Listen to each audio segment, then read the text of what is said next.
लेते हैं। फिर आता है बेटा डी पॉइंट।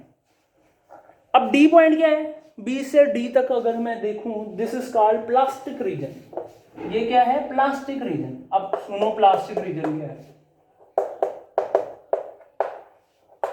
इसका मतलब यह है कि वायर ने अपनी पोजीशन चेंज करनी मना कर दी।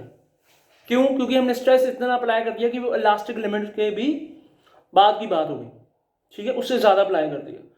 तो इसने क्या कर दिया, मना कर दिया। भाई वायर कहती भाई बस अब मैं अपनी ओरिजिनल नहीं, अपनी गेन करने वाली पोजीशन, ठीक है, तो वो एक प्लास्टिक की तरह जम जाती है, प्लास्टिक की तरह जम जाती है, ठीक है। तो that is called plastic region for some time. आगे भी बताता हूं क्या होता है, आगे भी बताता हूं, आगे भी कुछ होता है, ठीक है। देखो, सो आफ्टर बी लिखना, after B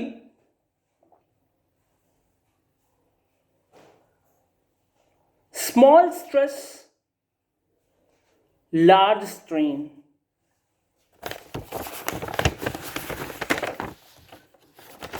Small stress upon large stress.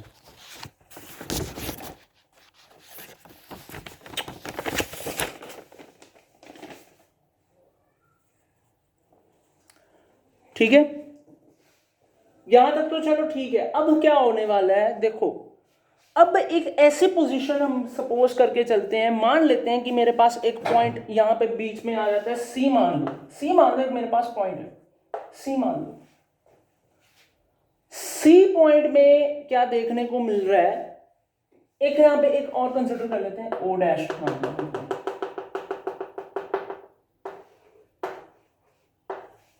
हम यहाँ पे एक ओ डैश नाम का एक रीजन कंसिडर कर रहे हैं। मैं बताता हूँ ये क्या चीज है। प्लास्टिक रीजन पता चल गया क्या है, प्लास्टिक रीजन क्या है, प्लास्टिक रीजन क्या है, प्लास्टिक लिमिट के बाहर से वो जब स्ट्रेस, वंश बताएगा प्लास्टिक रीजन क्या है। जब वो अपनी ओरिजिनल मतलब जो इस पोजीशन पे उसको खींच के रख दिया, वो पोजीशन से हटती नहीं है।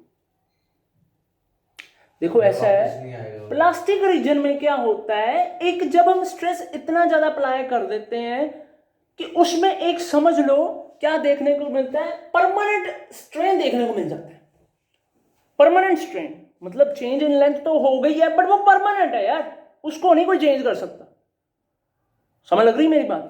तो ये जो स्ट्रेन, ये मैंने जो स्लो बनाई है ना यहाँ पे एक और ओ डैश, तो ये ओ डैश जो यहाँ पे देखने को मिल रहा है ना, यहाँ पे ये जो इस पॉइंट पे जाकर वो एक परमानेंट स्ट्रेन आ जाता है प्लास्टिक रीजन के अंदर, कि तुम जितना तुम स्ट्रेस अप्लाई कर दो, स्ट्रेन ने तो परमानेंट रहना है। बात समझ लगी है? तो वहां से बड़ा भी नहीं हो सकता, छोटा भी नहीं हो सकता, परमानेंट है भाई। नहीं जी नहीं, आगे हाँ बताता कर हूँ, सकते हैं। कर सकते हैं, इवन कि अभी तार टूटनी भी है, रुक सारा कुछ आएगा, अभी यहाँ तक पढ़ो। ब्रेकिंग पॉइंट, ठीक है, ब्रेकिंग स्ट्रेन जिसको हम कहते हैं, ठीक है। तो बोला है मैंने क्या कर रहा है, स्ट्रेस को तुम रिमूव कर दो, तो डीफॉर्मिंग फोर्स भी अगर रिमूव कर दिया जाए तो एक परमानेंट स्ट्रेन देखने को मिलता है, ठीक है, परमानेंट स्ट्रेन देखने को मिलता है, जिसको हम ब्रेकिंग स्ट्रेन कहते हैं, जिसको हम ब्रेकिंग स्ट्रेन कहते हैं। वंश बेटा मैं आपको विजिबल हूं क्या? हेलो,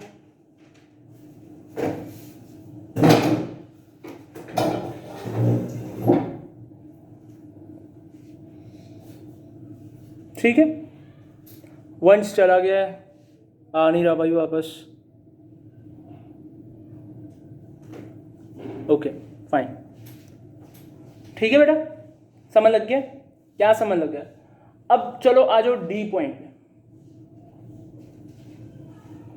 डी पॉइंट पे प्लास्टिक रीजन क्लियर है, प्लास्टिक रीजन क्लियर है। प्लास्टिक रीजन ये है जो डॉटेड लाइन में ही है। हाँ जी बिल्कुल, जहां पे ये जो परमानेंट हमें स्ट्रेन देखने को मिलता है, this is called permanent strain. ये परमानेंट है, परमानेंट स्ट्रेन। ये परमानेंट स्ट्रेन परमानेंट है डॉटेड लाइन के सारा जो साइड है जी। यहाँ पे मैंने बताया एक प्लास्टिक रीजन एक अपनी तरफ से पॉइंट कंसिडर की है, वैसे आपको स्कूल जो बुक्स वगैरह ओरिजिनल वाली वहाँ पे नहीं देखने को मिलेगा। एक प्लास्टिक रीजन है, सी पॉइंट में हमने रख दिया, ठीक है, और एक परमानेंट स्ट्रेन देखने को मिल जाता है यहाँ पे, ठीक, परमानेंट स्ट्रेन देखने को मिल जाता है। नेक्स्ट आगे देख लो। कोई बात। ये प्लास्टिक रीजन।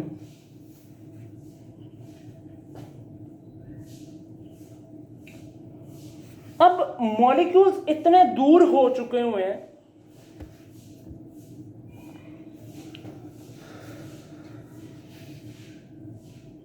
प्लास्टिक रीजन पता चल गया, प्लास्टिक रीजन क्लियर है। फिर से आया मेरे हिसाब से, इसकी ना लाइट चली गई।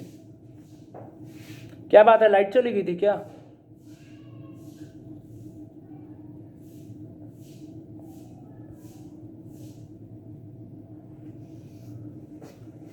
क्या बात हो गई, लाइट चली गई? Your voice is not audible. Please unmute yourself. कर गया खुद ही। चलो ठीक है, कोई बात नहीं, ठीक है, पता लग गया प्लास्टिक रीजन। अब हमने और स्ट्रेस अप्लाई किया, तुम और स्ट्रेस अप्लाई करो, देखते हैं क्या बनता है। तो वायर के अंदर जो मॉलिक्यूल है, जो उसके मॉलिक्यूल है, हमने इतना स्ट्रेस दे दिया कि उसके मॉलिक्यूल और अलग हो गए, और अलग हो गए, बहुत ज्यादा अलग हो गए। तो वो इस तरीके से बिहेव करेगा कि जैसे वो सॉलिड नहीं था, वो लिक्विड बन गया। अब आप पूछेंगे सर तार कैसे लिक्विड बन जाती है, वायर कैसे लिक्विड बन जाती है? मैं उस तरीके नहीं कह रहा, वो लिक्विड की तरह बिहेव करेगा, क्योंकि इसके मॉलिक्यूल हमने इतने खींच के पीछे कर दिए, इतने पीछे कर दिए कि वो लिक्विड की तरह फ्लो करने लग पड़ेगा। फिर मतलब क्या होता है, फिर वायर जो होती है वो पतली होती जाती है, तुम जितना उतना खींचे जाओ खींचे जाओ खींचे जाओ, तार जो है वो पतली हो जाएगी। ऐसा होता है, देखने को मिलता है, बिल्कुल देखने को मिलता है, ठीक है, हाँ बिल्कुल। तो इतना खींच दो वो पतली हो जाती है, फिर वो ऐसा एक डी पॉइंट पे हो जाती है, और डी पॉइंट पे हमने देखो, हमने स्ट्रेस और बढ़ा दिया, स्ट्रेस बढ़ाने से स्ट्रेन भी बढ़ रहा है, और ये एक मैक्सिमम पॉइंट है जहां पे जाकर तार जो है, जो वायर है, वो ब्रेक कर जाती है। चलिए ऊपर ही आएगा। वो लिक्विड की तरह बिहेव करने बैठ गई, लिक्विड की तरह मतलब ऐसे ऐसे, लाइक पहले सॉलिड था ना, रबर का स्केल पहले टेंसिल था, ठीक है, हाँ ऐसा कह ले, रबर का स्केल समझ ले, रबर समझ ले, उसको हम बेंड कर दें। हाँ वो बेंड हो जाता है। पहले वायर इतनी बेंड नहीं हो रही थी, पहले वो खींच रहे थे खींच रहे थे खींच रहे थे खींच रहे थे, ठीक है। फिर प्लास्टिक रीजन बन गया, प्लास्टिक रीजन में आप परमानेंट स्ट्रेन खींचते जाओ खींचते जाओ खींचते जाओ, फिर क्या देखने को मिला, फिर एक परमानेंट चेंज देखने को मिला, मतलब उसको चेंज नहीं हम कर सकते। फिर और स्ट्रेस दिया, और स्ट्रेस देने के बाद फिर वो एक लिक्विड की तरह फ्लो करने बैठ गई, ठीक है ठीक है। फिर क्या देखने को मिला, फिर डी पॉइंट में हमें एक और चीज देखने को मिली जिसको मैक्सिमम स्ट्रेस कहते हैं, और ये जो मैक्सिमम स्ट्रेस है इसको हम ब्रेकिंग स्ट्रेस के नाम से भी जानते हैं। मैक्सिमम स्ट्रेस, या फिर उसको हम क्या कहेंगे, ब्रेकिंग स्ट्रेस, ब्रेकिंग स्ट्रेस। मैं सारा कुछ दोबारा से रिपीट करने जा रहा हूं, लास्ट टॉपिक है अपना, फिर उसके बाद वंश आपने डाउट्स जो भेजे थे मैंने वो सॉल्व करने हैं, ठीक है, और सार्थक ने भी भेजे थे वो भी सॉल्व कर लेते हैं। तो डाउट्स और है वो मैं आपको भी सेंड कर दूं, कर देते हैं, रुको पहले ये समझा दूं, कंप्लीट करते हैं।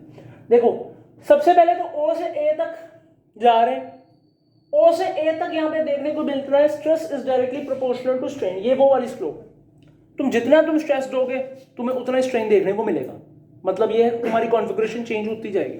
दोबारा से एक बार कर रहा हूँ, समझते जाओ, ठीक है। फिर ओ